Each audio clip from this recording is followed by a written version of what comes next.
Students, जैसा आपको पहले ही बताया गया था, हम लोग पढ़ रहे हैं प्रकरण 1 दो चरांक वाले रेखीय समीकरण। उसमें पेज 2 और पेज 3 का उदाहरण 1 दोनों विधि और उदाहरण 2 आपको नहीं पढ़ना है। साथ ही साथ प्रश्न संख्या 1.1 का प्रश्न 1 और प्रश्न 2 का 1 से 6 प्रश्न नहीं पढ़ना है। एक बार फिर से मैं आपको दिखा दूं टेक्स्ट बुक में, आपको समझ में आ जाएगा।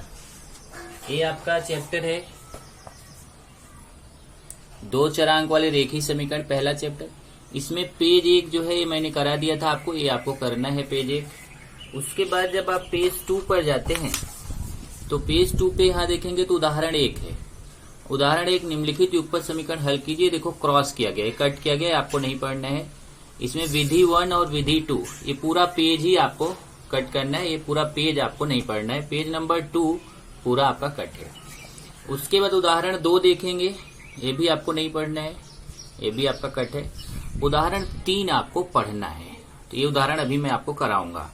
उसके बाद तब आप आते हैं पेज नंबर 4 पर। पेज नंबर 4 पर यहाँ पर देखेंगे तो प्रश्न संख्या 1.1 का पहला क्वेश्चन कट है। पहला ये पूरा क्वेश्चन आपका एक्टिविटी बेस्ड है, बॉक्स टाइप का, ये नहीं करना है। उसके बाद प्रश्न 2 पर आएंगे तो प्रश्न 2 निम्नलिखित युगपत समीकरण हल कीजिए। इसमें कुल 8 प्रश्न है, इसमें से पहले से 6वां तक आपको नहीं करना है, आपको केवल 2 ही क्वेश्चन करना है, 7वां 8वां। इसका मतलब पेज 5 तक आपको ये 2 क्वेश्चन और एक उदाहरण, ये 3 क्वेश्चन आपको केवल करना है। तो चलिए, हमने अगर आपको याद हो तो प्रश्न संख्या 1.1 का प्रश्न 7 पिछले लेक्चर में आपको कराया था। पिछले लेक्चर में आपने प्रश्न संख्या 1.1 का 7वां प्रश्न किया था, वहां पे कैंची विधि, वही कैंची विधि को यहाँ कंटिन्यू करना है और प्रश्न 8 भी उसी विधि से आपको यहाँ पर करना है। एग्जाम में ध्यान रखिए, एग्जाम में कभी भी कैंची विधि लिख के नहीं आएगा।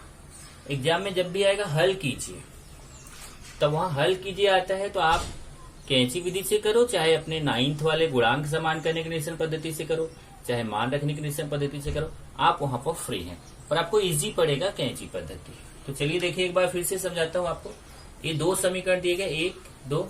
पहले मैं पहला समीकरण लिखता हूँ, 49x ऋण 57y बराबर 172, ये हमारा पहला समीकरण है। फिर दूसरा समीकरण लिखूंगा, 57x ऋण 49y बराबर 252, ये हमारा दूसरा समीकरण है। तो ये 2 समीकरण हमारे हैं, इन दोनों को हल करके x और y का मान निकालना है।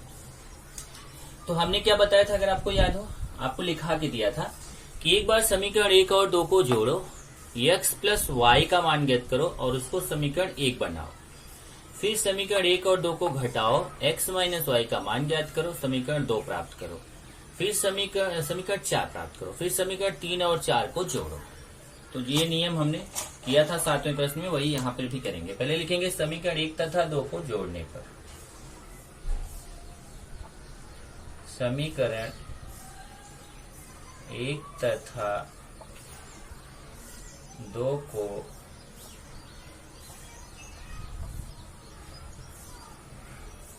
जोड़ने पर। समीकरण 1 लिखूंगा मैं, 49x ऋण 57y बराबर 172। इसके नीचे समीकरण 2 लिखूंगा, 57x ऋण 49y बराबर 252। इसको मैं जोड़ूंगा। जोड़ने पे आप जानिए चिन्ह नहीं बदला जाता है, तो इसको जोड़ दीजिए। देखिए प्लस और प्लस है तो जोड़ा जाएगा, प्लस का चिन्ह लगेगा। तो 49 में 57 जोड़ दीजिए तो कितना आएगा यहाँ पर, 9 7 16, 5 9 1 10, 106x आ जाएगा। और फिर ये देखिए माइनस माइनस भी जोड़ा जाता है, तो 57 में 49 जोड़ेंगे तो यहाँ पे भी 106y माइनस का चिन्ह, और ये भी प्लस प्लस जोड़ा जाएगा। 172 में 252 जोड़िए, 424। अब अगर आप देखो तो ये इसमें एक बहुत अच्छा सा सिंपल सा पॉइंट है कि जो संख्या x के सामने रहेगी वही संख्या हमेशा y के सामने रहेगी। तो उसी संख्या से भाग देंगे तो ये संख्या भी हमेशा कटती है। तो आप लिखेंगे 106 से भाग देने पर दोनों पक्षों में 106, देखिए 106 दोनों में है, से भाग देने पर, आप चाहे तो इसको ब्रैकेट में भी बाद में लिख सकते हैं। अब इस तीनों में, इसमें सब में 106 से भाग दूंगा तो 106x है, इसमें भी 106 का भाग, 106y है, इसमें भी 106 का भाग, और 424 है, इसमें भी 106 का भाग। अभी भाग देंगे तो यहाँ से देखिए 106 कट जाएगा तो बचेगा x, माइनस 106 कटेगा तो y, और 106 से 24 में भाग देंगे, भाग देना आपको आता है, 4 भाग जाएगा तो 400, देखो 106 में 4 का गुणा करो, देखो 424 आएगा, तो 424 में 106 का भाग देंगे तो 4 आएगा, भाग देना आपको आता है। समीकरण 1 और 2 हो चुका है तो यहाँ समीकरण 3 लिखेंगे। तो एक बार हम देखिए समीकरण 1 और 2 को जोड़ने पर लिख करके समीकरण 3 प्राप्त करिए। अब यही समीकरण 1 और 2 को घटाने पर लिखेंगे और समीकरण 4 प्राप्त करेंगे। लिखेंगे समीकरण 1 तथा 2 को घटाने पर, अब समीकरण 1 लिखूंगा मैं, 49x ऋण 57y बराबर 172, उसके नीचे समीकरण 2, 57x ऋण 49y बराबर 252। जैसे मैं समीकरण 1 लिखा उसके नीचे समीकरण 2, आप चाहे तो लिख सकते हैं समीकरण 2 में से समीकरण 1 को घटाने पर, तो आप 2 को ऊपर लिख सकते हैं, 1 को नीचे लिख सकते हैं, उससे कोई फर्क नहीं है। लेकिन ध्यान रखिए जब आप घटाने पर लिखें तो ये नीचे वाला जो समीकरण रहेगा उसका चिन्ह बदल जाएगा। जैसे 57x से उसके सामने प्लस चिन्ह छिपा हुआ तो वो माइनस हो जाएगा, 49y उसके सामने माइनस है तो उसका चिन्ह बदल के प्लस हो जाएगा, और 252 के सामने प्लस चिन्ह छिपा हुआ है तो वो माइनस हो जाएगा। अब यहीं पे ध्यान देना है आपको कि 49 के सामने प्लस है और 57 का चिन्ह माइनस हो चुका है, इसके सामने प्लस, इसका माइनस, प्लस माइनस घटता है, बड़ी संख्या का चिन्ह लगेगा, तो 57x में 49x घटाएंगे तो 8x आएगा, और 57x के सामने का चिन्ह माइनस बड़ा है तो यहाँ माइनस। ऐसे यहाँ 57y के सामने माइनस है, 49y के सामने प्लस चिन्ह हो चुका है, इसके सामने माइनस, इसके सामने प्लस, तो घटाएंगे, एक के सामने माइनस एक के सामने प्लस तो घटाएंगे, 57 में 49 जाएगा तो 8y, 57y बड़ा है उसके सामने माइनस है तो माइनस। ऐसे यहाँ 172 के सामने प्लस है, 252 का चिन्ह माइनस है तो प्लस और माइनस घटेगा, 252 में 172 को हम क्या करेंगे, माइनस करेंगे, तो यहाँ पे आएगा कितना, 80, माइनस 252 में 172 घटाना 80 आएगा, क्योंकि बड़े में से छोटा घटाया जाता है, और यहाँ पे भी बड़ा 252 है उसके सामने माइनस चिन्ह है तो माइनस। अब अगर आप देखें तो x के सामने -8 है, y के सामने भी -8 है, तो आप लिख सकते हैं -8 से भाग देने पर। दोनों पक्षों में -8 से भाग देने पर, अब मैं ये सब में -8 से भाग दूंगा, -8 x है, इसमें भी -8 से भाग, -8y है, इसमें भी -8 से भाग, -80 है, इसमें भी -8 से भाग। अब ध्यान देना ये -8 कटेगा तो यहाँ x, यहाँ -8 कटेगा, ध्यान रखो माइनस माइनस का भाग प्लस, 8 कट जाएगा तो y, और यहाँ माइनस माइनस का भाग प्लस, 8 × 80 10। ये समीकरण 4 प्राप्त हो गया। तो क्या बताया था, कैसे पता चलेगा कि यहाँ पे कैंची विधि यूज होगा, ये मैंने एक चीज आपको समझाया था। जब देखिए क्रॉस में संख्याएं समान हो, जैसे देखिए इधर क्रॉस में 49 है, इधर 57 है, जब 49 देखिए ऐसे पहले वाले समीकरण का x का गुणांक दूसरे के y के गुणांक के समान हो, और पहले के y का गुणांक दूसरे के x के गुणांक के समान हो, जब ऐसे क्रॉस में संख्याएं समान हो तब वहां कैंची विधि का यूज करते हैं। उसमें करते क्या है, एक बार समीकरण 1 और 2 को जोड़ते हैं तो समीकरण 3 प्राप्त होता है, फिर यही समीकरण 1 और 2 को घटाते हैं तो समीकरण 4 प्राप्त होता है। अगर आपको एग्जाम में केवल बोलता है x - y का मान ज्ञात करो, तब आपको केवल इतने पे ही रुक जाना है। अगर एग्जाम में बोलता है x + y का मान ज्ञात करो, तब आपको ये निकालना है। और अगर बोलता है हल करो, जैसा कि इस प्रश्न में लिखा है हल कीजिए, तब आपको आगे जाना है और जो समीकरण 3 और 4 मिला हुआ है उसको जोड़ना है। समीकरण 3 तथा 4 को जोड़ने पर, अब समीकरण 3 और 4 को जोड़ना है। समीकरण 3 हमारा है x minus y equal to 4 और समीकरण 4 है x plus y equal to 10। इसको लिखेंगे यहाँ पे x minus y equal to 4, x plus y equal to 10। चलिए जोड़ते हैं। ए प्लस एक्स है प्लस एक्स है तो प्लस प्लस जोड़ा जाता है, एक एक्स और एक एक्स जुड़ के कितना हो जाएगा 2x। और यहाँ देखिए y के सामने माइनस है, y के सामने प्लस है, तो y और y यहाँ पे क्या हो जाएगा, कट जाएगा। ये y कट जाएगा क्योंकि ये माइनस है प्लस है, और ये 4 के सामने प्लस, 10 के सामने प्लस, प्लस प्लस जोड़ा जाता है, 10 और 4 14। फिर 2 का गुणा है उस तरफ लेके जाएंगे तो 2 का हो जाएगा भाग, देखिए 2 का भाग, और 2 सत्ते 14, x का मान आएगा 7। अब जो x का मान आया हुआ है उस x के मान को आप किसी भी समीकरण में रख के y का मान निकाल सकते हैं। आप 1 में रख सकते हैं, 2 में रख सकते हैं, 3 में रख सकते हैं, 4 में रख सकते हैं। पर सबसे सरल समीकरण मुझे दिख रहा है 4, ये सबसे इजी दिख रहा है तो इसी में मैं रख देता हूँ, बाकी आप किसी में भी रख सकते हैं। तो x का मान समीकरण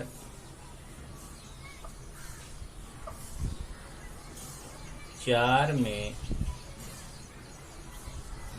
रखने पर, अब समीकरण 4 पहले मैं लिख लेता हूँ। समीकरण 4 क्या है, x plus y equal to 10, इसको मैं यहाँ पे लिख देता हूँ x plus y equal to 10। और x का मान देखो 7 है तो x की जगह पे मैं 7 रख दूंगा, x की जगह पे 7 रख दिया, और ये प्लस 7 उधर जाके पक्षांतर कर दूंगा तो उधर जाके माइनस हो जाएगा, माइनस 7 हो जाएगा, और 10 में से 7 माइनस होगा तो y का मान आ जाएगा 3। इस तरीके से x का मान आपको आ गया 7, y का मान आ गया 3। यही हो गया उत्तर। तो उत्तर में आप लिख देंगे दिए गए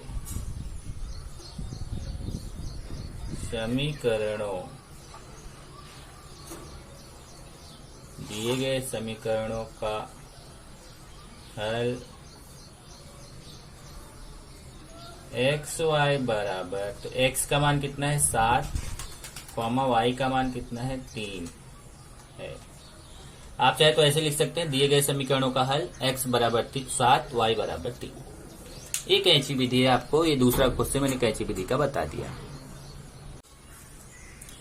अब आप देखेंगे कि पेज 3 पे कैंची विधि का ही एक उदाहरण है। पेज 3 का उदाहरण 3, हल कीजिए लिखा है 15x धन 17y बराबर 21, और दूसरा समीकरण है 17x धन 15y बराबर 11। तो यहाँ पे मैं लिख देता हूँ पहला समीकरण 15x धन 17y बराबर 21, ये समीकरण 1 हो गया, और दूसरा 17x धन 15y बराबर 11, ये समीकरण 2 हो गया। इस तरीके से अगर आप देखेंगे यहाँ पर तो 2 समीकरण है, एक है 15x धन 17y बराबर 21, दूसरा है 17x धन 15y बराबर 11। इन दोनों समीकरणों को हमें हल करना है, तो आप किसी भी विधि से कर सकते हैं।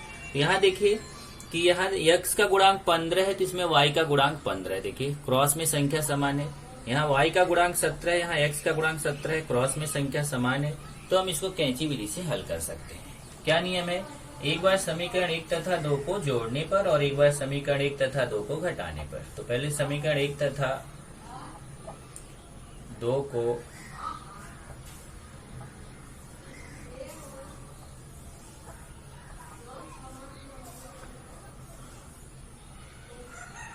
जोड़ने पर, तो पहले समीकरण 1 लिखूंगा 15x धन 17y बराबर 21, उसके नीचे समीकरण 2 17x धन 15y बराबर 11। अब इनको जोड़ेंगे तो इधर देखिए प्लस प्लस जोड़ा जाता है, 17 में 15 जोड़ेंगे तो 32x, यहाँ 17 में 15 जोड़ेंगे प्लस प्लस जोड़ा जाता है 32y, यहाँ भी प्लस प्लस जोड़ा जाता है 21 में 11 जोड़ेंगे तो 32, x के सामने 32, y के सामने 32, तो 32 से भाग देने पर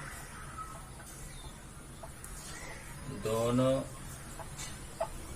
पक्षों में 32 से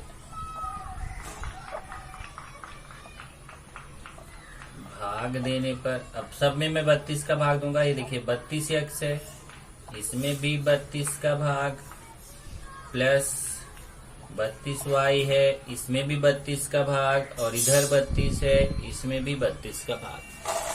यहाँ 32 कट जाएगा तो x बचेगा, यहाँ 32 कटेगा, y बचेगा, यहाँ 32 1 के 32 1 आएगा। ये समीकरण हमें 3 प्राप्त हो गया। तो एक बार समीकरण 1 तथा 2 को जोड़ने पर किया, अब समीकरण 1 तथा 2 को घटाने पर। समीकरण 1 तथा 2 को घटाने पर, अब समीकरण 1 पहले लिखूंगा, 15x धन 17y बराबर 21। देख लीजिए समीकरण 1 लिखा 15x धन 17y बराबर 21, उसके नीचे तो समीकरण 2 17x धन 15y बराबर 11। 17x धन 15y बराबर 11। आप जान रहे हैं कि जब घटाने पर लिखते हैं तो नीचे का चिन्ह बदल जाता है। यहाँ देखिए प्लस चिन्ह छिपा हुआ माइनस हो जाएगा, यहाँ प्लस चिन्ह है तो माइनस हो जाएगा, यहाँ प्लस चिन्ह छिपा हुआ तो माइनस हो जाएगा। अब ये 15x का चिन्ह प्लस है, 17x का माइनस, तो प्लस माइनस घटता है, बड़ी संख्या का चिन्ह 17x में 15x घटेगा तो 2x आएगा, बड़ी संख्या 17x है उसके सामने माइनस है तो माइनस। ऐसे 17y के सामने प्लस है, 15y का चिन्ह माइनस है, प्लस है माइनस है तो घटेगा, बड़ी संख्या का चिन्ह लगेगा। 17y में 15y घटाएंगे तो 2y आएगा, बड़ी संख्या 17y के सामने प्लस है तो यहाँ प्लस हो जाएगा। 21 के सामने प्लस है, 11 के सामने माइनस है, प्लस और माइनस घटता है, बड़ी संख्या का चिन्ह लगता है। 21 में से 11 घटाएंगे तो 10 आएगा, बड़ी संख्या 21 है उसके सामने प्लस है तो प्लस। अब यहाँ पे देखो, मैंने पिछले वाले क्वेश्चन में बताया था कि यहाँ पे देखो x के सामने 2 है, y के सामने 2 है, तो आप चाहे तो -2 से भी भाग दे सकते हैं, आप चाहे तो 2 से भी भाग दे सकते हैं, आपके ऊपर है। जैसे मान लो पिछली बार मैंने -2 से दिया था, इस बार मैं आपको 2 से भाग देके दिखाता हूं। दोनों पक्षों में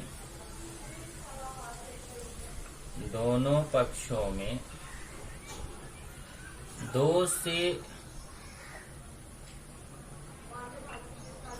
भाग देने पर, तब सब में मैं 2 का भाग दूंगा। इसमें -2x है, इसमें भी 2 से, 2y है, इसमें भी 2 से, 10 है, इसमें भी 2 से। तो जैसा मैंने बताया यहाँ आप -2 से भी दे सकते हो, 2 से भी दे सकते हो। तो जैसे मैंने 2 से दिया हुआ, तो यहाँ पे देखिए ध्यान से जरा चिन्ह का ध्यान रखना, चिन्ह में ही गलती करते हो आप लोग। इधर माइनस इधर प्लस छिपाओ, माइनस प्लस का भाग माइनस और 2 कट गया तो x।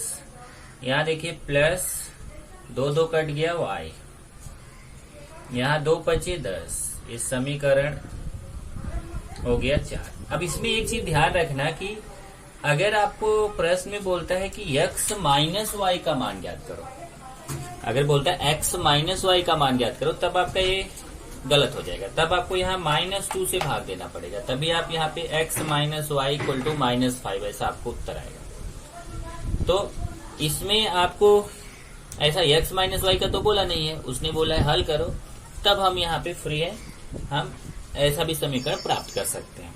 तो हमें समीकरण 3 प्राप्त हो गया, समीकरण 4 प्राप्त हो गया। अब समीकरण 3 तथा 4 को जोड़ने पर यहाँ पे मैं लिखूंगा समीकरण 3 तथा 4 को जोड़ने पर, 3 तथा 4 को जोड़ने पर, अब समीकरण 3 लिखूंगा और 4 लिखूंगा। 3 है x plus y equal to 1 और 4 है -x plus y equal to 5। इन दोनों समीकरणों को लिखूंगा मैं। ये समीकरण 3 हो गया x plus y equal to 1, उसके नीचे समीकरण 4 -x plus y equal to 5। अब यहाँ ध्यान देना, जोड़ने पर है तो चिन्ह नहीं बदलेगा, तो x के सामने प्लस है, x के सामने माइनस है, x कट जाएगा। देखिए x के सामने प्लस चिन्ह है, यहाँ x के सामने माइनस है तो x कट जाएगा। ये y के सामने प्लस, y के सामने प्लस, प्लस प्लस जोड़ा जाता है, 1y जुड़ के 2y हो जाएगा। 1 के सामने प्लस, 5 के सामने प्लस, प्लस प्लस जोड़ा जाता है, 5 और 1 6 हो जाएगा। फिर 2 का देखो y के साथ गुणा है, 2 उधर जाएगा, y के साथ गुणा है तो उधर जाके 2 का भाग हो जाएगा, और ये 2 3 6, y का मान आएगा 3। अब जब y का मान 3 आ गया तो y का मान आप किसी भी समीकरण में रख के x का मान निकाल सकते हो। 1 में, 2 में, 3 में, 4 में। हमारे लिए इजी कौन सा दिख रहा है? 3, तो मैं इसमें रखने चल रहा हूँ। बाकी आप फ्री हैं, आप किसी भी समीकरण में रख सकते हैं।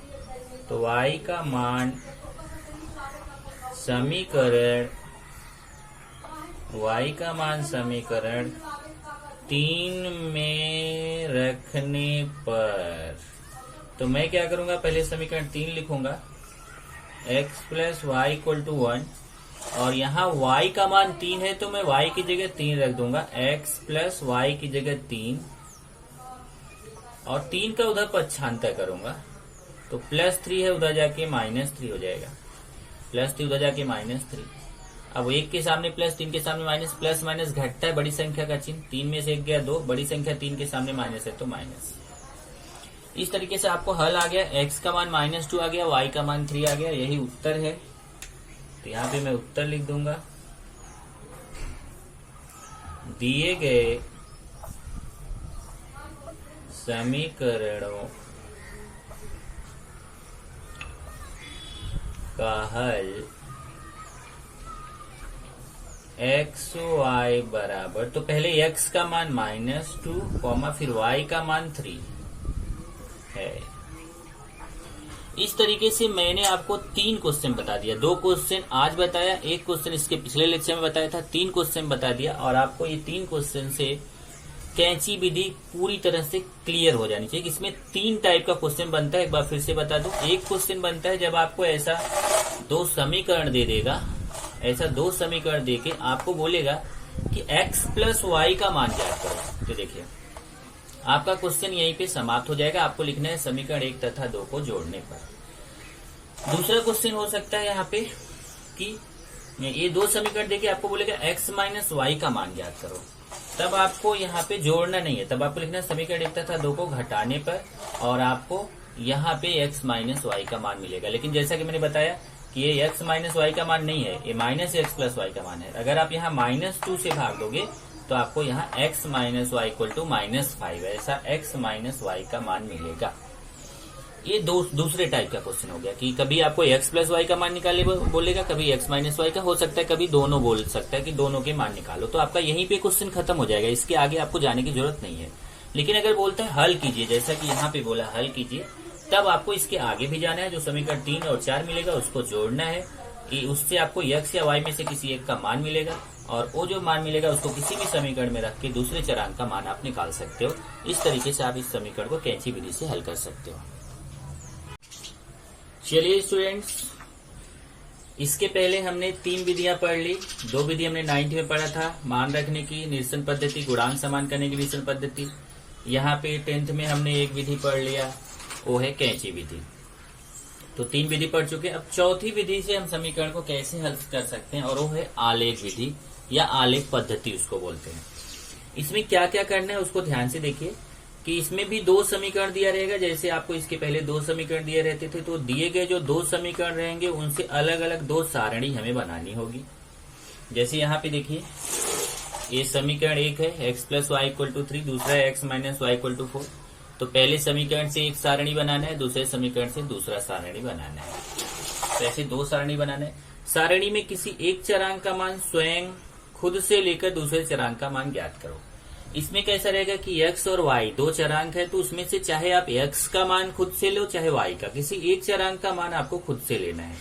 अगर आप x का मान खुद से लेते हैं तो y का मान आपको निकालना पड़ेगा, और अगर आप y का मान खुद से लेते हैं तो x का मान आपको निकालना पड़ेगा। एक चरांक का मान आप खुद से लो और एक चरांक का मान निकालो। तो वही यहाँ पे बोला है, सारणी में किसी एक चरांक का मान स्वयं से लेकर दूसरे चरांक का मान ज्ञात करो। तीसरा पॉइंट है, इस सारणी में 4 बिंदु प्राप्त करने का प्रयास करो। वैसे तो 2 बिंदु से भी रेखा खींची जा सकती है, 3 बिंदु से भी आप खींच सकते हैं, पर आपके सिलेबस में यहाँ ज्यादातर उसने 4 बिंदु लिया है, इसलिए आप ध्यान रखो कि अगर 4 बिंदु लेंगे तो बेटर होगा। इस सारणी की सहायता से आलेख पर 2 रेखाएं खींचो। अब जैसे 2 सारणी बनेगी तो आलेख पर आपको इस 2 सारणी की सहायता से 2 रेखा खींचना पड़ेगा। कैसे खींचना रहेगा वो मैं आपको बताऊंगा।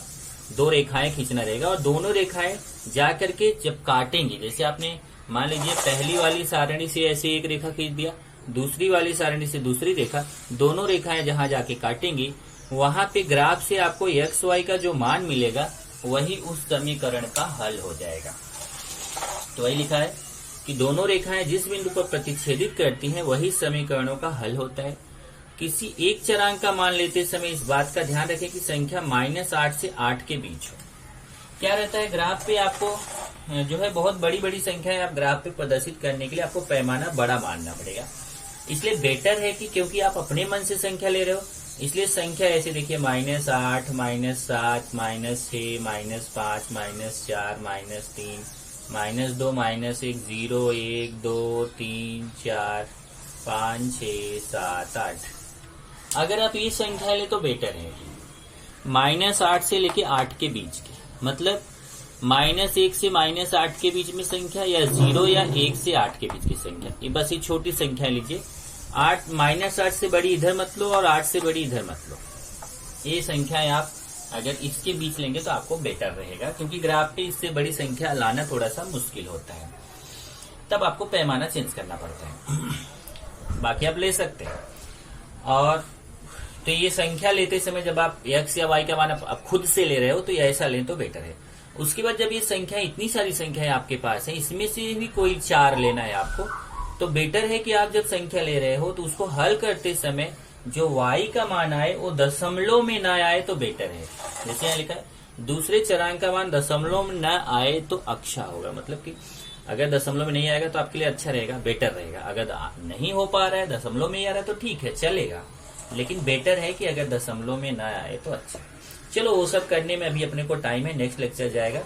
अभी एक छोटा सा क्वेश्चन हम यहाँ पे कर लेते हैं। प्रश्न संख्या 1.2 जो कि आलेख पद्धति से है, उसमें अभी इस आलेख बनाना नहीं है। पहला क्वेश्चन है निम्नलिखित युगपत समीकरणों को हल करने के लिए सारणी पूर्ण करो। अब देखिए सारणी कैसे पूर्ण करेंगे वो आपको यहाँ सीखना है। जैसे ये समीकरण है x + y = 3 और यहाँ पे देखो x का मान है, y का मान है, xy का मान है, ऐसा समीकरण आपको तैयार करना रहता है। इसमें 3 मान है, 4 नहीं है।